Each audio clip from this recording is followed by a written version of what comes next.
Want to create a Viber group to chat with multiple people at once?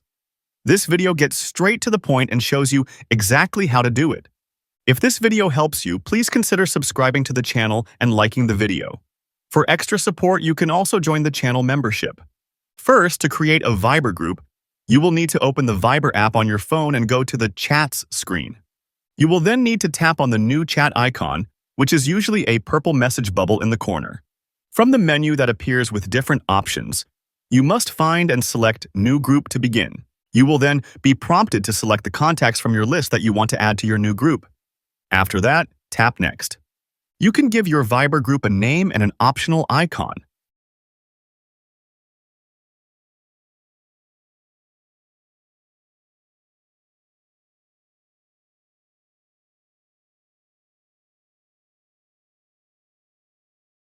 Finally, you can tap the Done button to officially launch your new Viber group chat.